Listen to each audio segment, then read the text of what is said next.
ila ndo hivyo nishatambulishwa ushogake mama. Sasa nitafanyaje? Nishatambulishwa ushogake mama. Haya.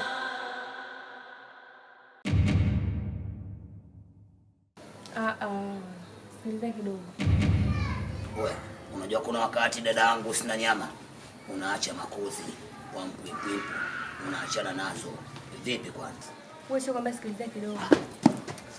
Vipi? Kwa muelewa. Sio kwamba sikilizie. Kisiwe kesi. Dada naye hivyo ndani anarusha kijoti. Anarusha kijoti. Ina maana sasa yuko ndani wanamtafuta.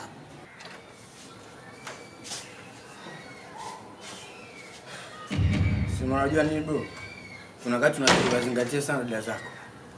Mimi na maana ungekuwa unawazingatia usingekuwa unafanya hiki ambacho unachofanya. Wewe kwa ushauri tu mimi nakupa.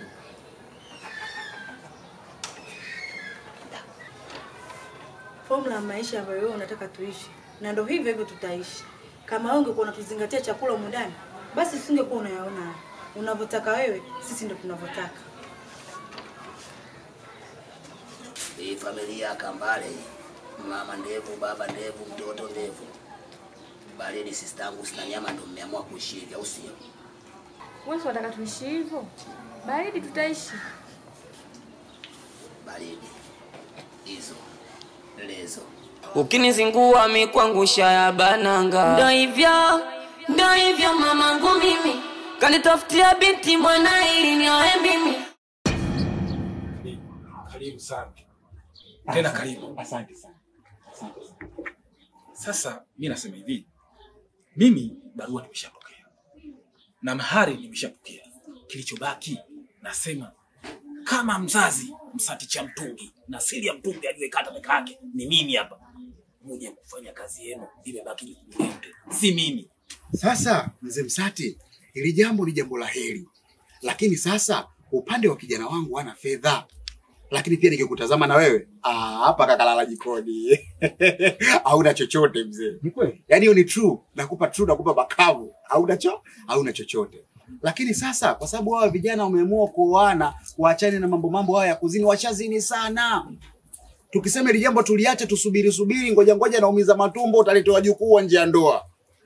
Kwa hiyo jambo kama ni laheri na Mwenyezi Mungu katutuma tufanye hivyo, ili jambo la nusura tulimalize kwanza lipite, hata kama kamkika tukata 3 4 5 tuchome vyubani pale ili jambo liishe. Litakuwa jambo jema. Sasa mimi nasema vipi? Hili halina shida kwa upande wangu mimi. Wakati huu sasa hivi muda wowote nyie njooni mchukue jiko lenu. Basi jambo jema hilo. Na bwana Sonia huyo. Karibu mama. Asante, shikamoo. Marhaba, ujambo? Jambo. Naona umetoka kuchota vimaji. Huyu mzee wako nguvu bado anayo, maji ataenda kufuata mwenyewe.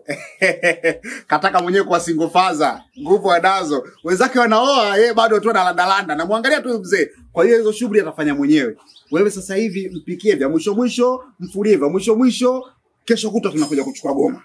Tukichukua goma unaenda kutupikia huko, unatoka kwa mtoto kwa baba yako, unaenda kwa mke.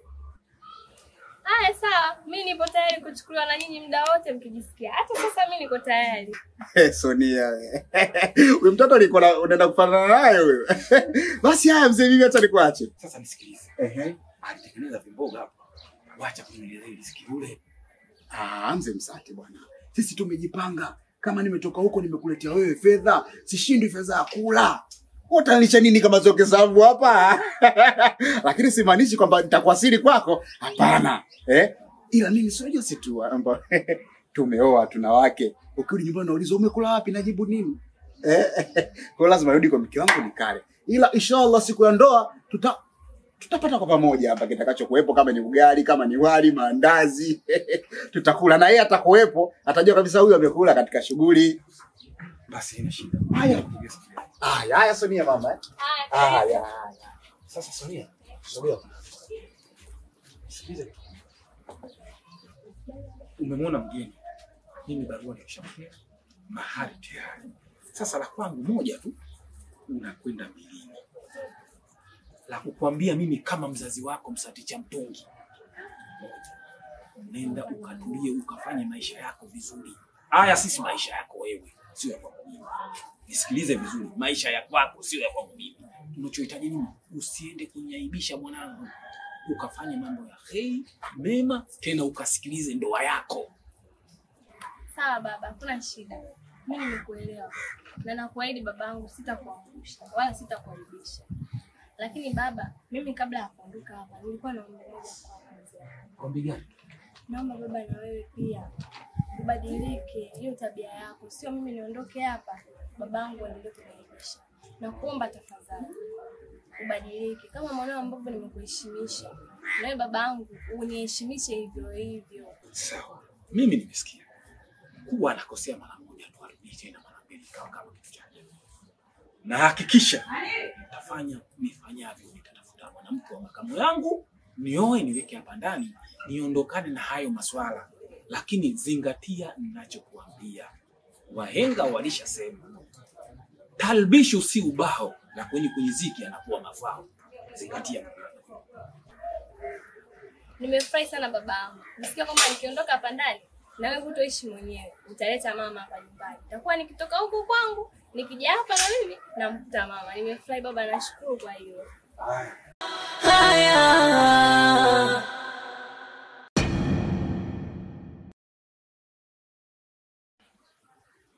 Kilichokukuta wewe ndo kile ambacho kimenikuta mimi. Yaani maumivu ambayo wewe yamekupelekea mpaka umeanza kunywa pombe, ndio maumivu ambayo mimi yamenifikia, lakini mimi sina mawazo ya kijinga kama ya kwako. Tulia Aksoni. Mada umeweka mezani. Na sisi wabunge kama wabunge natakiwa dadavue, nyumbue. Sasa wewe unaenda hivi. Kisoda. Mimi hapa nimeshaelewa. Sikuelewi lolote. Wewe umeshakuwa spika wa bunge, si ndio? Wewe mbunge, si ndio? Bunge wa jimbo lapi? Kilombero. Nisikilize. Hapa tunamzungumzia Po. Maumivu ambayo kanipa mimi Po katika maisha yangu, siwezi kumsahau kamwe. Sawa sawa na maumivu aliyokupa wewe kwa Grace, imepelekea Po aliweza kumchukua Grace wako mpaka ukasahau maisha yako, ukafikiria maisha hapo kwenye pombe. Umeanza kunywa pombe mpaka sasa hivi muda wote uko tila lilo, umekaa mchanganyikiwa. Japokuwa mie sitaweza kuwa na akili kama hizo, ila kuna kitu nataka nikifanye kikubwa sana. Kwanza ulivyosema Grace mimi nikumbusha. Acha umama na wewe sasa unamlilia mwanamke nini? Ila hapo ndugu yangu umenishtua. Wewe umesema kwamba unamwandalia tume gani? Tume hulo, tume ya uchaguzi. Na wewe nakujua ni masiasa yani ile hoi wewe. Na sio Po tu kumfanya nini, hata wewe mwenyewe pia ningekufanya nini, kwa sababu kuna siku ulikuja nyumbani, mama akanipa taarifa kwamba ulipokuja nyumbani pale ulikuwa unamuulizia binti ambaye ndio huyo binti aliyemchukua Po, mwanamke aliyeletwa nyumbani kwangu kwa ajili ya maisha yangu. Lakini na wewe pia uko unamfuatilia. Anyway, kwa sababu hujawahi kufanikiwa kumpata wala kupata mawasiliano yake, taarifa zako ninazo. Wewe hauna kesi na mimi. Lakini Po ana kesi na mimi kwa sababu kamchukua na mpaka sasa hivi anaishi naye nyumbani kwake wakati ni mwanamke wangu. Mimi nitakachokifanya lazima nitengeneze cabinet ya masisi. Kwa hiyo wewe unataka kumfanya kitu kibaya Po? Nataka kumfanya kitu kibaya. Na yoyote yule atakayemletea shobo mwanamke wangu, kesi yake ni kubakwa. Nishamaliza mimi. Wewe mbwa. Nani mbwa? Wewe ni mbwa nani? Basi. Oya, sio kama nimeacha usela mwanangu. Natumia kono la kushoto likipona ili nikakuteta mguu wa kidevu, ushaelewa eh? Wewe chizi nini wewe? Watu yaje babu wewe mboi wewe. Usione kwa mimi mwenyewe muanga, unaona mimi kama mjinga. Mimi nimekushirikisha wewe kwa sababu najua maumivu yako. Ulikuwa unaumia na mimi nilikuwa naomba wewe wanaofanya mpango wa mshikaji wako wasio na demu wangu, ulikuwa unaomba suluhu kila siku. Sasa nimekushirikisha kwa sababu na mimi nimeumia katika hilo. Alafu ile siku nataka kunimua.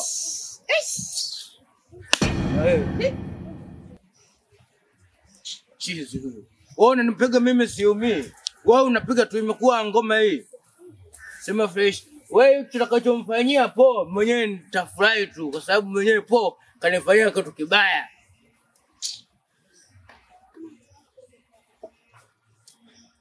Oh, utaonja msisimko. Kazi yangu sera paka mama kachoka, kila siku wavishi vibweka usela, utwana shikapanga, ukinizingua mikwangusha ya bananga.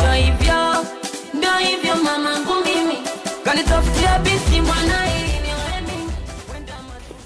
moto sasa.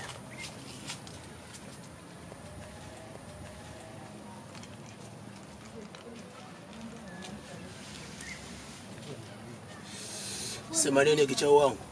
Sio kawaida yako, sija kuzoea hivyo kabisa mwanangu.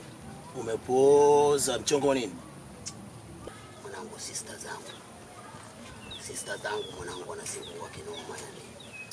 Hawezi kuamini yani vile chini juu mwanangu, vijana tuwe makini. Nimemkuta sister wangu amevusha pale ndani. Ameingiza mchizi boti ndani, si unajua. Alafu nimeongea naye kaniletea salamu. Sikiliza bwana Machete, wante mmoja watoto kukotea dharau, mwenyewe ndo unasababisha kutokana na vipi? Kama nakumbuka juzi pale, umeingia mtani kwenu umemkuta sister wako katoka na mchizi boti mtani kwake. Uone kama dharau, kuna nyumba ya familia anaingiza mchizi boti. Ina kwa ukamu unamsomea kesi hapa na kuchekea chekea yani. Sikiliza, watoto kama wale unakinta unaponda akili ziwakae sawa, afu maisha mengine yanaendelea, watakuwa kueteza dharau tena.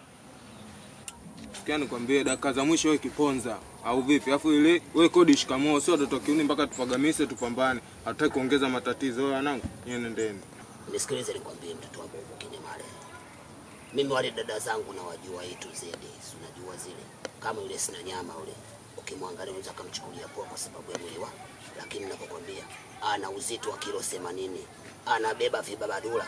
Oya, macho mzee wangu. Mwangalie yule mwingine tukunyema yule pale Nasra kamdomo. Sikufichi mzee wangu, nyama zenyewe zile unaziona matingisha, unajua zile. Kwamba yeye mwenyewe sante muangalie babu kijana nani yeye anapita nao, unajua zile pale. Kwa upande wa kiafya mwanangu, mimi naamini baridi tu, sikufichi wala nini, kuanzia dadangu sina nyama mpaka dadangu yule pale Nasra kibonge, mjomba. Ndo kama hivyo. Si unamsikia mwenyewe anavyosema hapa. Na sister yake uko vipi? Wapo shega, fiti kalifiti. Kwa dakika za mwisho kukinda na kupenda baridi. Sema ona roho ndogo siku hizo unabadilika roho. Roho yako siku hizo ishakuwa ya kike. Oya maisha sasa hivi mtu akitazarau kama shule. Unapiga fimbo, akili na mkaa sawa. Moja mara moja utasikia mbili. Unasemaje? Unajikataa hivi? Jikataa. Heshima kiponza. Dada zako kuchula wewe nini wewe? Nataka nikawaonesha dada zangu aliwapasua midomo ndio huyo atakaye watafutia chakula. Begele chini juu vijana tuwe makini mjomba. 32 saizi ya chupi 45 for life. Haya. Peke yako, shoga yako yuko wapi? Ameenda kwa mumewe. Wewe unafikiri maisha yangu ataweza? Yeye amezoea kuletewa na mume wake, na mimi nimezoea kuwa vya nao. Kwa vitu vili tofauti. Kwani ilikuwaje mpaka akaja kukaa nyumbani kwako?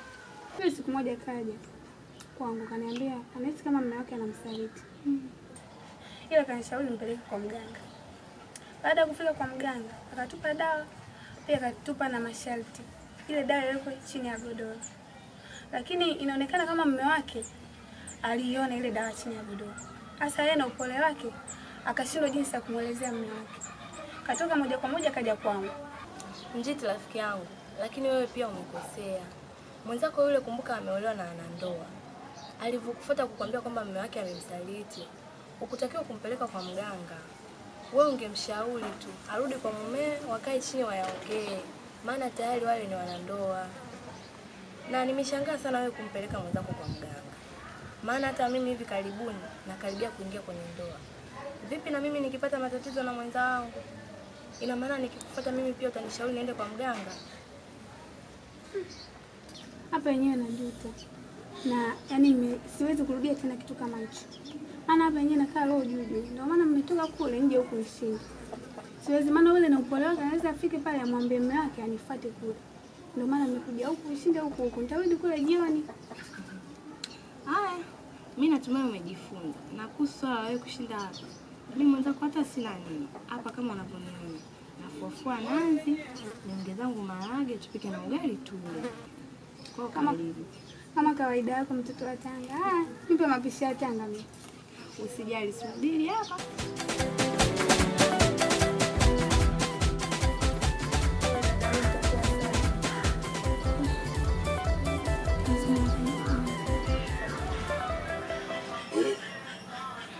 Mbona Nasra amekaa te tu? Shida gani? Endapo ulipoondoka tu ndio hali ndio imezidi kuwa mbaya. Kwa hiyo nikampeleka hospitali kapima malaria na UTI, lakini kaonekana na UTI. Ana UTI? Sasa mtoto mzuri kama huyu UTI alipataje? Sema kutokana na kodi zako unazo sisteri, wewe mwenyewe utumbo malaya sugu. Wewe lazima kupata UTI kawaida. Si unanielewa? Hapo sio UTI tu. Ukuna kuelekea hata ngoma utapata.